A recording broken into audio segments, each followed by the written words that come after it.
Hello guys, good morning. Alam nyo ba na may setting sa Messenger na kailangan po naka-turn on ito?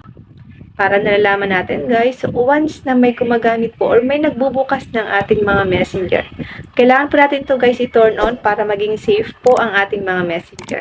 Ganito lang po ang gagawin natin.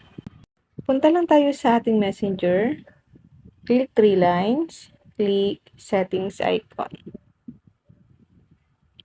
Click natin ang privacy and safety.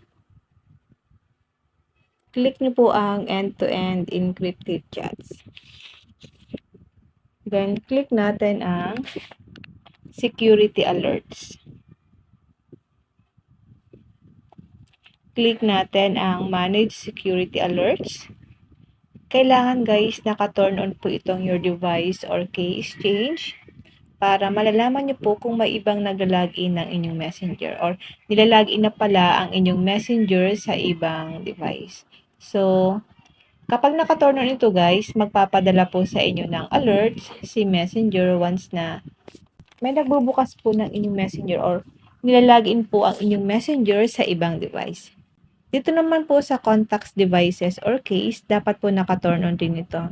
May nakalagay dito guys na show alerts when you or your contact login is on a new device or change case. Your alerts will appear in settings. Alerts for your contacts will appear in your chat with them. So, kapag yung contact nyo po na connected sa inyong messenger at nilagin po ito sa ibang device, magpapadala po sa inyo ng alerts sa messenger. So, mas mabuti po na naka-turn on po talaga itong dalawa guys. So, at least nabibigyan tayo ng alert once na ginagamit na pala ang ating mga messenger or ang ating contact na connected po sa ating messenger. I-turn on nyo lang po ito guys para po maging safe and secure ang ating mga messenger. Baka may iba na palang nagbubukas ng ating mga messenger na hindi po natin alam. Yun lang guys, sana po may natutunan kayo sa ating video and now thank you for watching. God bless you all.